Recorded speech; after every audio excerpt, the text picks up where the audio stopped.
Thank you. Thank you for having me and thank you for creating this.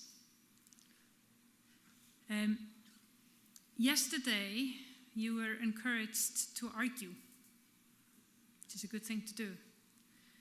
And I want to follow this lead and also give an encouragement.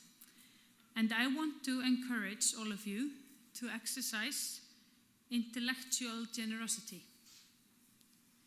Because we who work outside academia, someone yesterday said in the real world, I don't know how real it is, but I know that we need ideas and we need knowledge.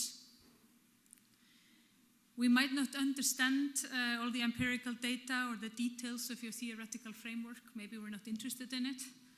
But we do understand the reality that we face every day, we try to organize. As a trade unionist, I'm strongly aware that one of our main opponents is Orthodox economics.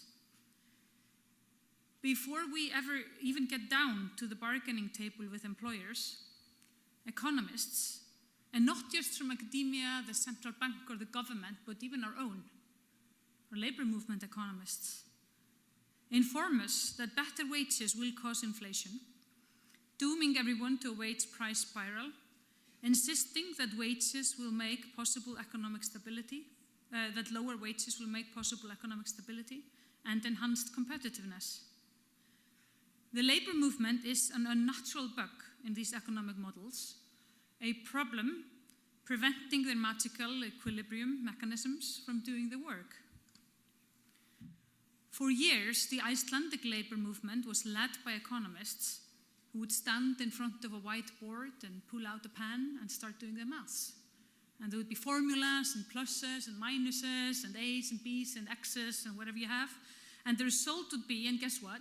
The result would be salaries can't be increased. So let us make only so-called moderate demands. And last year, and I should tell you that the Icelandic labor movement is one of the strongest in the world. We have the highest union density, I think, after North Korea. So we're pretty good.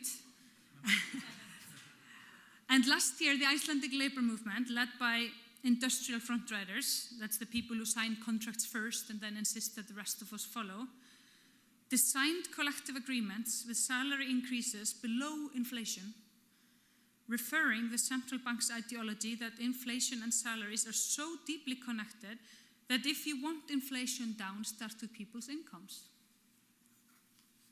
The hope, or to be more precise, the promise to working people was that interest rates would drop almost immediately. This was a year ago. They were 9.25 at the time. And guess what they are now, a year later? A whole year of salary rises below inflation. They're at 8 points. And they just went down by 0.5 the day before yesterday. And in the meantime, 1/4 of households have reached the end of their fixed rates term, resulting in a reality where medium-income households in one of the wealthiest countries in the world, people who should have a fair share in the product of their labor, these households struggle economically if their dishwasher breaks down. Because whatever savings they might have been transferred to the banks. In the face of this economic narrative and the social power that backs it, people just get on with it, somewhat accepting the politics that protect those who own, but transfer the burdens to those who work and those who have housing debts. Basically, all of us who are just exercising the universal human right of having a home. So when I say intellectual generosity, I am desperately calling for ideas and counter-narratives of how to combat this. How can I organize at least my union so that my board and my members understand that the economics ruling their lives are not based on unalterable laws of physics, but on political ideology? How can I encourage them to ask the right questions so that we can move towards a framework that works for working people and for the planet?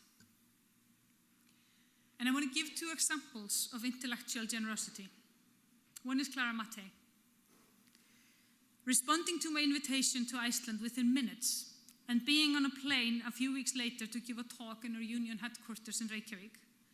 Happy to work around the resources that I had at the time, the resources that I could secure. And not only giving a brilliant talk, but also speaking to press, meeting with academia, and having conversations with anyone who would be bothered to listen. Another is Jamie Galbraith, who has answered my numerous emails where I'm trying to understand inflation, but even more importantly, the politics of inflation. He's always careful in his advice, as he's not the World Bank that goes around and tells everybody that the same solutions work everywhere.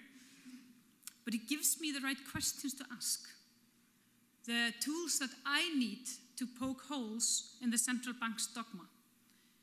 He gives me the words that I can use, sitting against the employer's economists, so that I can shock them by saying, well, you need to be able to think beyond the Phillips curve,